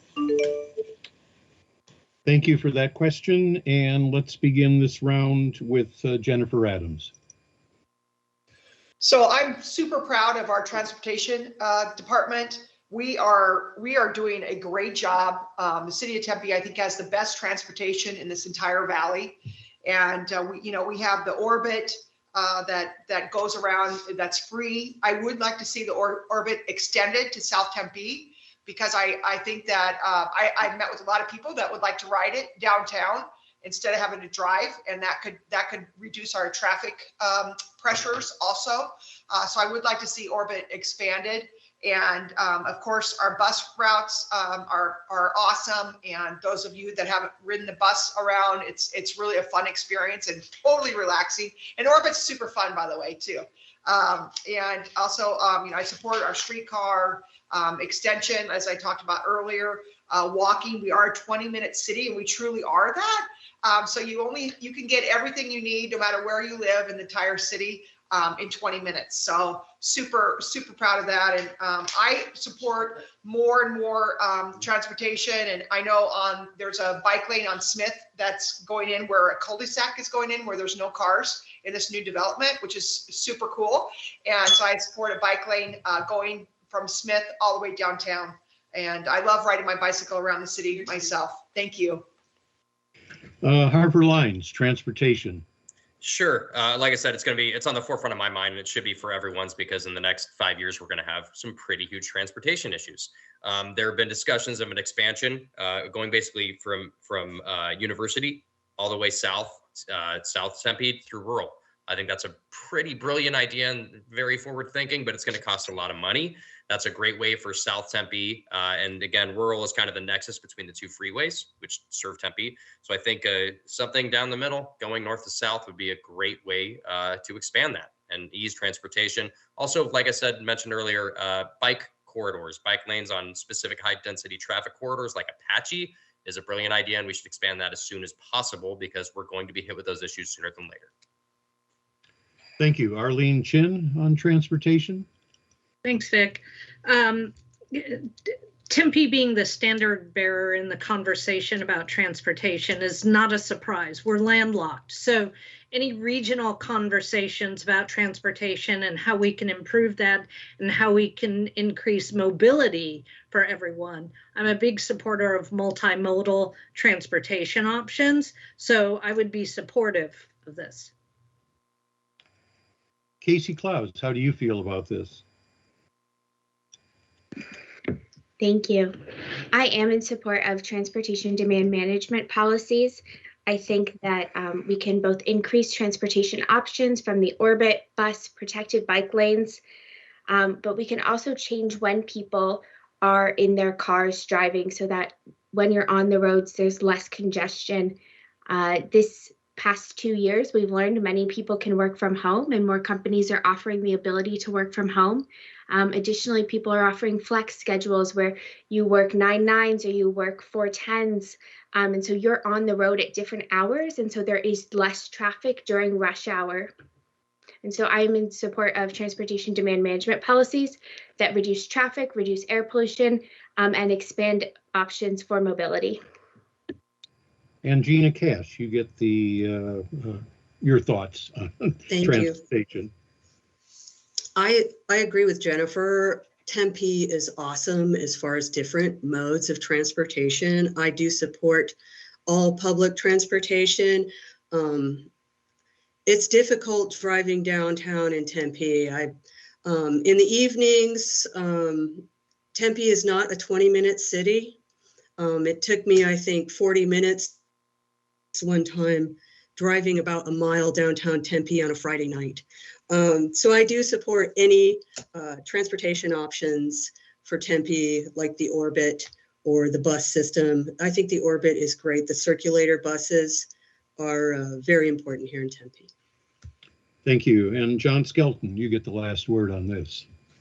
Yeah, Vic. So I went to school in New York, and in New York, everyone uses public transportation. And when I first moved out here, I thought the light rail was great. My son and I would hop on, go downtown, watch a Suns game, come right back. He and I bike everywhere we go.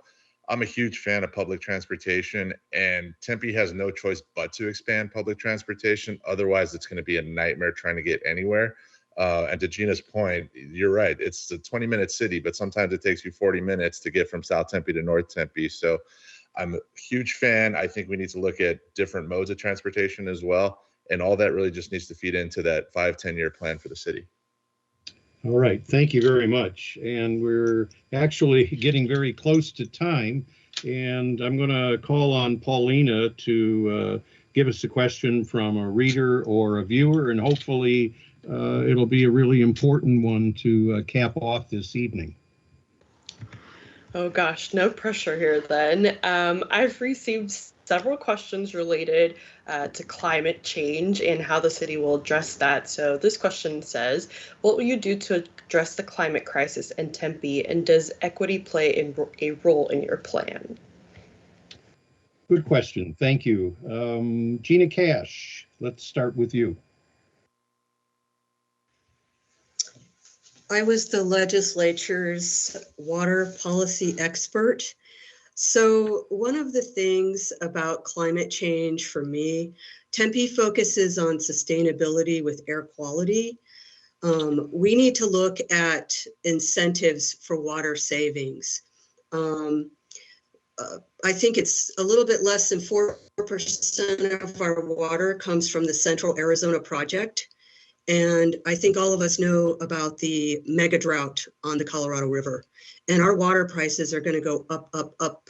The governor had talked about a $1 billion investment in desal. Desal is very expensive. Here in Arizona, what we pay for an acre foot of water is under $300. And with the desal plant, you're looking at 2,000 or more per acre foot of water. I think Tempe needs to offer more incentives for decommissioning pools and possibly pulling out grass. We need to look at water more, I think, than air quality right now. So that's how I feel about climate change.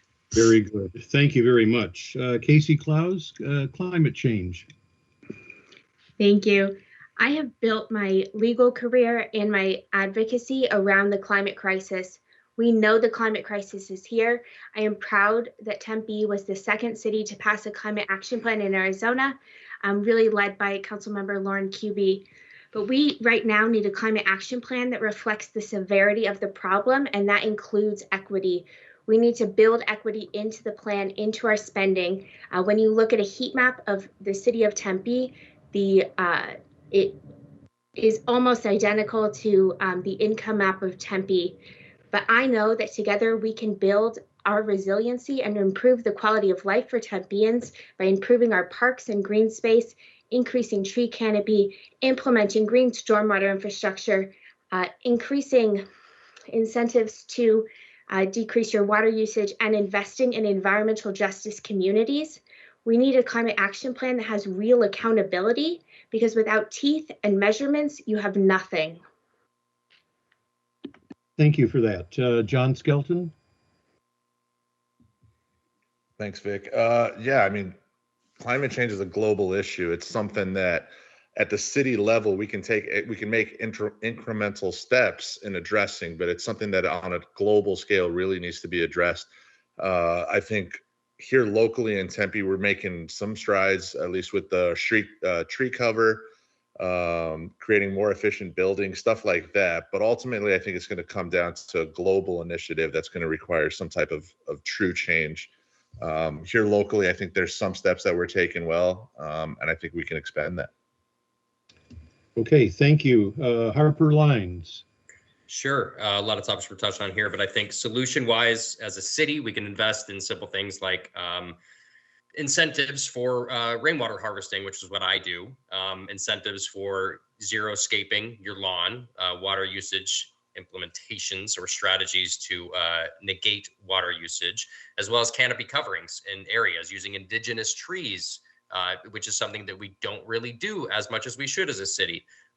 Using indigenous trees as canopy shading and sustainable energy initiatives like the Sustainability Commission has proposed for new buildings, which would be green windows, which are environmentally friendly and cause less of a heat mapping issue.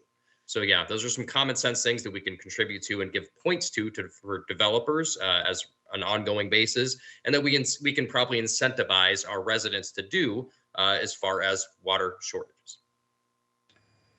Climate change, Jennifer Adams. Yes, thank you. Sorry about the delay there.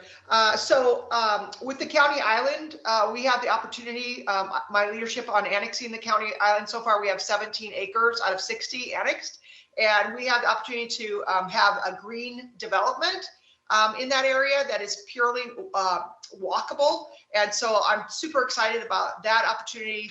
I've been working with developers for a long time about increasing the tree canopies, and I'm very interested in conservation efforts. I would like to restart our water conservation consultations and promote water smart programs. I think that as trees die, we need to replace them with low water trees.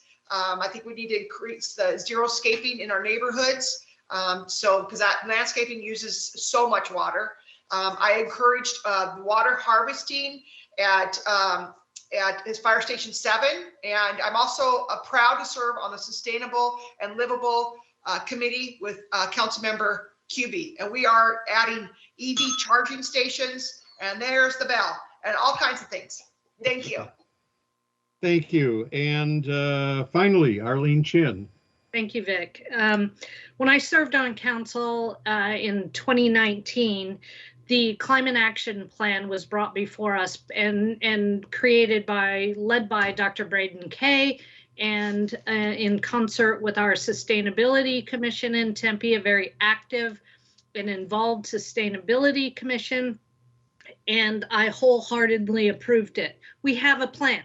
What I want us to do is follow the plan and incorporate those recommendations in our processes and growth. And the question that I think is important that was added on was, will equity play a role? Equity should play a role in everything we do in Tempe. Thank you. Thank you very much. I don't know how about everyone feels, but at least for me, 2 hours has gone by rather quickly. And I'm pleased to say we've got over 17 questions in and answered, reflecting the views of readers and viewers and those of our sponsors. So there's still a lot more issues, but there's so little time to address these, and it seems the time passes rather quickly when you're having fun. Hopefully the candidates have had fun. You can ask them that.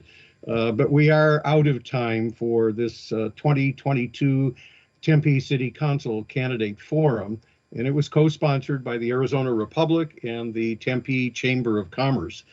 Our thanks to the candidates for their willingness to undergo this grilling and be the pioneers for a virtual forum. We should also acknowledge the really difficult journey each has chosen to undertake in a quest to serve. Regardless of how you may feel about any of those seeking office, we need to recognize and applaud the effort, determination, and sacrifice it really takes to campaign for and serve in public office, and be proud of the caliber of those who wish to represent us.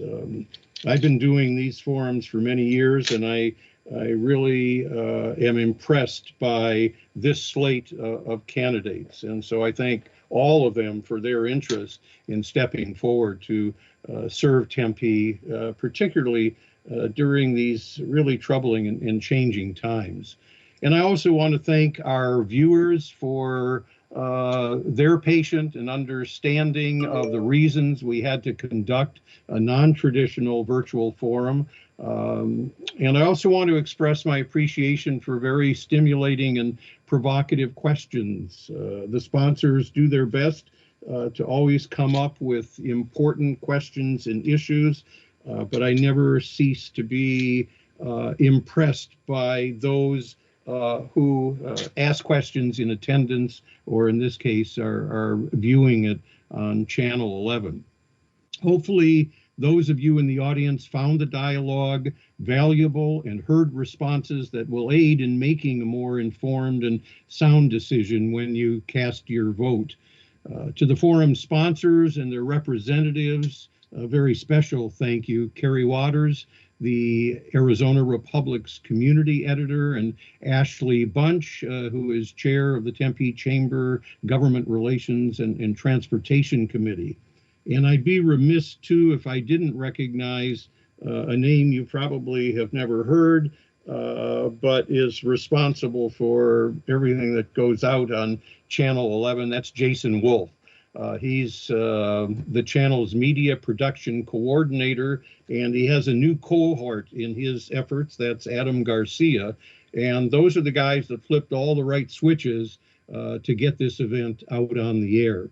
And also Nikki Ripley, Tempe's communications and media relations manager, for helping produce tonight's forum. And last but not least, Ann Gill, the Tempe Chamber of Commerce interim president and CEO, who stepped into that position just a little more than a week ago at the very last minute, and she was instrumental in helping us pull this forum together. So what happens next? Well, to be elected outright in the March 8th election, a candidate must receive 50% of the votes cast plus one. Because there are 7 candidates, there is a possibility of a general election runoff that would be held on May 17th. We'll know that after the primary election is over. If we get 3 of them with 50% plus one, then that ends this election season. And by the way, I think everybody knows now that Tempe conducts its elections by mail. Vote by mail ballots will go to registered voters beginning on February 9th. And if by chance you're not yet registered to vote, you have until February 7th to get on board, and there's no excuse for not being registered. I think Tempe has a record of very high registration. And you should understand that with today's swirl of national politics and sometimes seemingly more distracting news-making events, it's easy for many to think that a local election is unimportant. But be assured it is at this level that decisions have the most direct impact on our lives. Keep in mind, as voters, we do have the greatest amount of control and exercise the highest influence on government here at the local level. That's why your vote should never be dismissed as immaterial. All candidates readily acknowledge that each and every vote counts, and they go out and work very, very hard to get each and every vote. You've demonstrated your civic interest by viewing our forum, and now I challenge you to encourage other family members, your friends, your neighbors, your fellow workers to exercise their community responsibility by voting early or on Election Day, March 8th. We want to make this the best turnout in Tempe history, and so there's no excuse to do otherwise. And I see we've got a little bit of time left, so I want to give each candidate an opportunity to get a last word in, and let's say that you can do it in 45 seconds or less. So with that, let's start with, in the reverse order of our opening, Casey Claus. As we've been talking about tonight, our city faces significant challenges. The housing affordability crisis is real and is deeply connected to homelessness. The climate crisis is here and requires local commitment and action. and we must address the impacts of the pandemic on our local communities. All Tempeans deserve to live in a community where they can grow and thrive. My professional work, I've negotiated multi-year, multi-million-dollar contracts, and I hope to bring the skills I have built in my career to make sure Tempeans get what they need at City Hall. My name is Casey Claus, and I ask for your support in the upcoming election. Thank you. Harper Lines, your last comments to our audience. Harper Lines for Tempe here. I've spent my last part of my career working in corporate social responsibility, where I've worked with charitable organizations across the valley and nonprofit organizations to see shared value partnerships that affect the community at large. I think my experience in doing so qualifies me for this position. I'm a longtime Tempe resident. I serve on the Arts and Culture Commission, and I live in the Kiwanis Park neighborhood. I look forward to serving you, Tempe. I'll make data-based decisions that affect all of Tempe, not north, south, or central, but all Tempeans. Take care. Thank you very much. John Skelton. Thank you, Vic. Thank you all the hosts as well. So I just wanted to reiterate that, I'm not coming in to this campaign, and if I were to get elected on the council, I don't have a soapbox. I don't have a pocket agenda that I'm trying to get across. I think I have a unique perspective and a unique difference that's going to bring me a different perspective when it comes to city council. I'm the only one with a young son. I'm the only business owner, and ultimately I don't mind making the tough decisions. When I was playing football, there was times where I was booed by 45,000 people. So I don't see how disrupting a couple people with my vote is going to be any different. So thank you all. It's John Skelton for Tempe. Appreciate it. Thank you very much. Jennifer Adams. Yes, so thank you, Vic, also for hosting tonight. I worked with the city for 33 years, and I ran for council last time, and I'm running this time because I love helping people. And I have a global knowledge of the city after that 33 years of really being able to get things done. And that's why I'm running again. I'm proud of the accomplishments. Some of the accomplishments, just to name a few, Clark Park pool, the kids, we filled that pool in years ago, and now we're rejuvenating it, and it's going to be super great, and the kids are going to learn how to swim again in that neighborhood. So I feel like it's going to save lives. Also, annexing the county island is super important, and I'm working on that. Affordable housing. I put $55 million into our street improvements. When I first got on council, it was only $1 million going into our street improvements. So I'm really proud of that. I answer everyone's calls. The ultra accessible problem solver for the city of Tempe, and I ask for your vote on March 8th. Thank you very much. All right. Arlene Chen, your last words to our audience. Thank you, Vic, and thank you to the Chamber and to the Arizona Republic for hosting tonight. I believe it's important to know our community in order to serve in this role and to be able to have the experience to carry ideas forward. I've lived in Tempe for 47 years. I've been a community leader in broad-based activities and organizations for 40 years. I know and understand our community. I've served our community. I've served on council. I'm ready to do it again, and I hope to earn your vote and your support. Thank you. Thank you. And last up for this election season is Gina Cash. Thank you. Again, I'm Gina Cash. I have a genuine interest in public service. I have no money from special interest groups, and I'm not on any interested party's payroll. My experience is 21 years as a public servant at the Arizona House of Representatives. I was a director of operations and a senior policy advisor on water, environment, and natural resources. Prior to that, I was a deputy director of research. My priorities, again, are workforce affordable housing. I want to remove barriers for small businesses. I want to find solutions for problematic rentals. And I also would like Tempe to participate and take the lead in an early literacy program for all children. A vote for me is a vote for policy expertise and a unique skill set that will be used to represent your interests and interface with the legislature and the executive. And I'd like to thank all of you for watching and all of the folks who have sponsored. Thank you. Well, thank you. And boy, we've done pretty well with regard to the clock. And again, I really want to applaud our candidates for keeping accurate with the time. I think it was a really useful forum. I wish you all the very best in this election. And to our viewers, we say until then, we wish you the best. And I say good night.